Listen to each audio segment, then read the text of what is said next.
Hey, this is Crash Boom Bang. Welcome back to my Sacred Stone Sethless LTC. Today we are going to Chapter 10 on Eirika routes, which is finally when things start to get more smooth overall. A lot of nice things happen in this map. Well, first of all, we got some nice bulk boosters, which Vanessa appreciates from last map. But we're also going to be recruiting 3 very good new units here. We also get a 4th new unit, but I'll talk about her later. Anyway, Archer reached level 10 last map. That is 1 chapter ahead of schedule, so I decided to just promote him right now. I do not need Archer's staff rank to get any higher than C, which he gets from instant promotion. I'm just going to be using him purely for combat in the next map, and that is it. But having him promoted here just helps make things a little nicer, so I don't mind.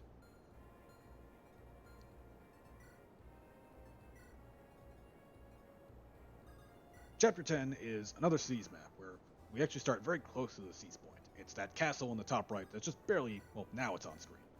It's guarded by these ballista and these myrmidons and that boss Pablo, who he's a dick, but he's not that bad. He's got a divine tome, which, as light tomes usually do in these games, they have some unnecessary crit on them. Thankfully, Vanessa with the pure water doesn't mind. She actually can eat a crit and can totally survive.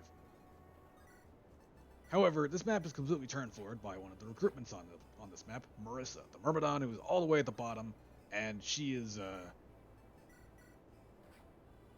well, if you're a Marissa fan, I'm sorry that you are a Marissa fan. She cannot be recruited any earlier than turn 5 due to just the way the eventing around her movement works. Also below, a little down further off screen, there are 3 green units. Garrick, Tethys, and Enos.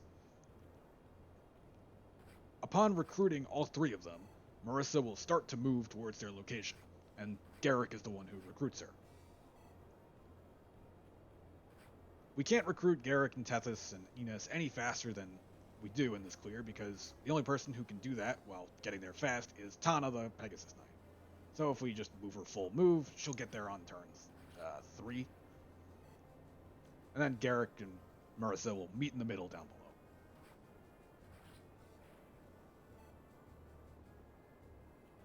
But while all that's going on, this is plenty of time to just have people grind out some experience. Of course, we don't really have many important training targets at this point, so I'm kind of just going to try to feed as much kills as I can to Kyle and Joshua, because I like them. I do, of course, have to make sure Tana's path is clear and she doesn't die, but it's not so bad. Yeah, now Vanessa will be using her pure water so she can prepare to engage Pablo over the next couple turns. That archer, for some reason, is also just really stupid and, like, I don't know what it is. Attacking with his really inaccurate longbow. But makes it easier on us. Oh yeah, after beating Chapter 9, a world map shop opened up on it, which allowed us to buy some more stuff. Namely, men staves. So we're actually going to be getting some more staff experience on our 2 healers now.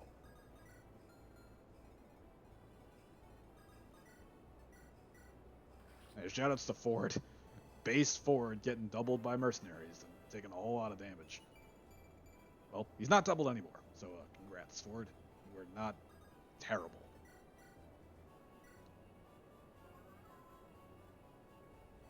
While I am trying to grind experience here, I still have to make sure people don't die, so having 3 healers on standby just to make sure people are living is okay, at least.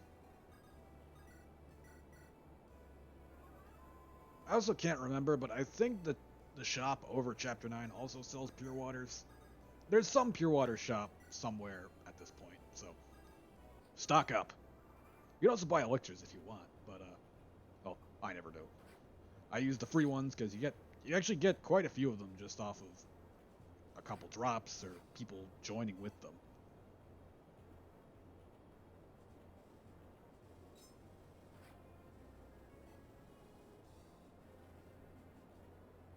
Anyway, let's talk about the new units that Tana is about to recruit. First, we've got Tethys. She's a dancer, obviously one of the best units that we're going to ever get to use in this run. She'll be an automatic deploy every map. Then there's Garrick, who a lot of people like. I actually don't like him very much, but I kind of have to use him. He's a mercenary with really good bases. Joins at level 10. He has a hero crest in his inventory, so we can and will instantly promote him to hero. His other option is Ranger, which it does give him a horse, albeit a 7-move horse, which is not ideal. But hero is ultimately the better choice just because we really want axes on this guy. And as you might have noticed from Tana's join inventory, she has a lot of axes for him to take.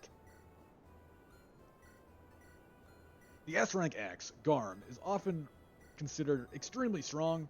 I am not of that opinion. I think it's, a little rough around the edges, personally. It's just really inaccurate for the things that I would actually want to use it for. So I don't end up liking it very much.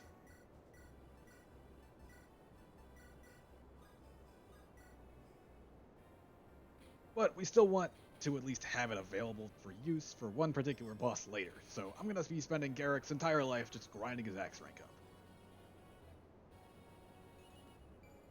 Unfortunately, the caveat to this is that while his bases look pretty nice here, he ultimately doesn't grow very fast, so he's not going to be super strong, honestly.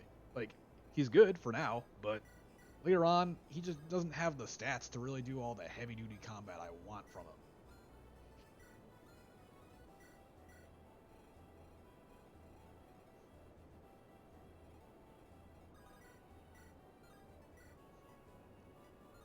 The other unit, Enos, I actually really like a lot, though. He's a sniper, which most people wouldn't say is particularly good in this game, but as it turns out, Eirika route maps are pretty much designed for him specifically to be useful. There's a lot of walls, there's some difficult flying enemies that he takes care of very nicely. He gets pretty much exclusive longbow access because no one's using Nimi and I'm not using Ranger Garrick. Really, everything just feels like it was designed for him specifically to be a functional and useful unit.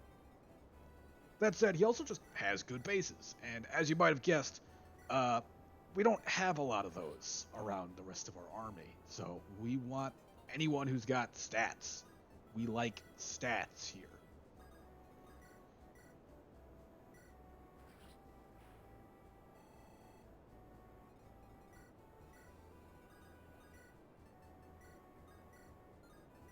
Oh yeah, I also did something extremely stupid here. I put the Axe Reaver on Franz, and it really should have been on Vanessa. Because there's this one Lance Reaver guy in the top right that Vanessa just basically I have to rig her to kill that guy because he just her hits are like in the 40s.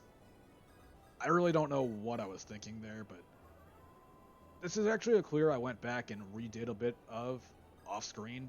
Not well, one, to fix that stupid blunder, but two, because there's an arena on this map. It's behind that double door over there, right next to the mercenary with the Lance Reaver, actually.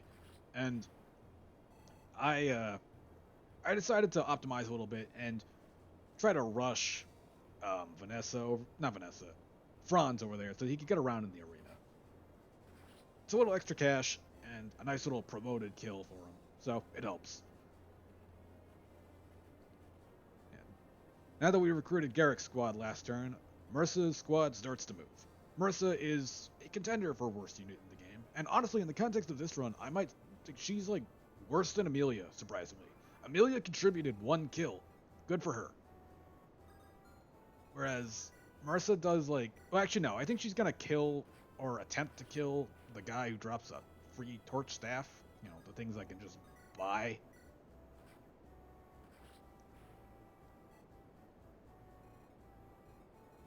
Because that priest down there drops a torch staff for the next map. I can buy them on the world map, but a free one never hurts. Oh yeah, this is me. I'm pretty sure that Tethys can live a hand axe hit from that guy. So this was me thinking that he was going to attack her with a steel axe. So I didn't need to actually body block that way.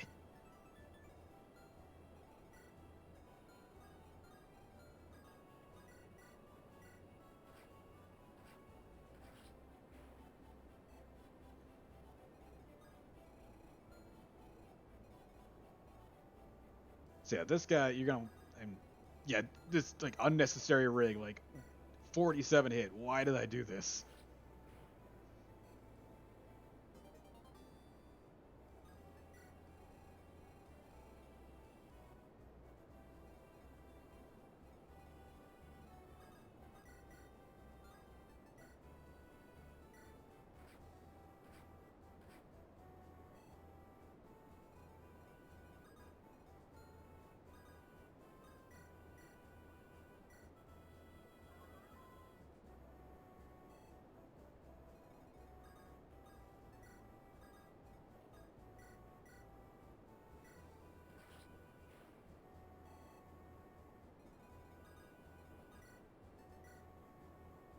So yeah, this particular turn, I realized at the end of this clear that if I had been a little better about my placement, I could have gotten a round in the arena. So I just redid that later.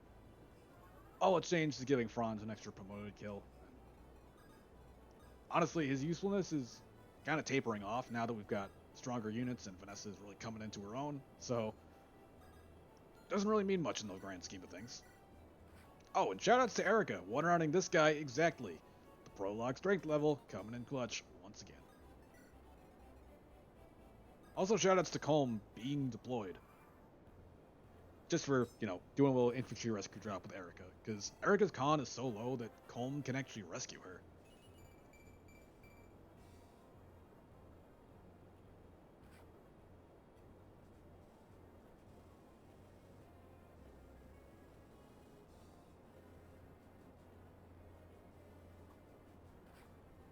That priest down there does also have a sleep staff, though. I think the way that the movement works out, he wasn't. Yeah, because I think Marissa moved into the spot he would stand on to try to sleep Garrick, but this way he just barely can't target him. Because that sleep guy can actually just screw everything up if Garrick gets slept. I have no one to restore him down there. To just failure.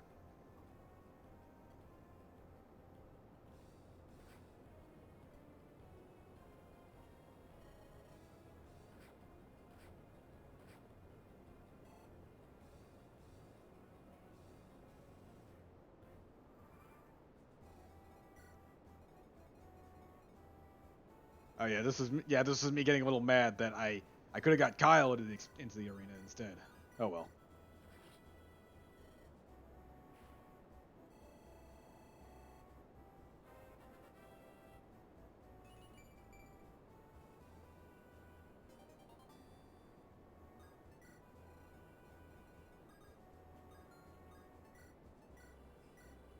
I honestly don't know why I decided to have Archer unlock this door. Unlock gives some more weapon experience than Men does, so I probably should have had like Natasha do it or something, but not a big deal either way.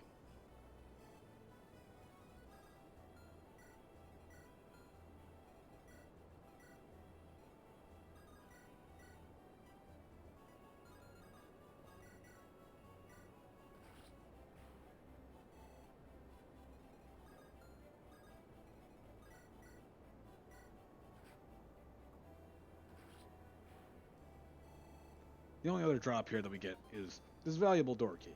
You can buy chest keys in this game, but you can't buy door keys. At least I think so. Which, that's a little bit of a weird discrepancy, but it just means that we save these up for when we need them.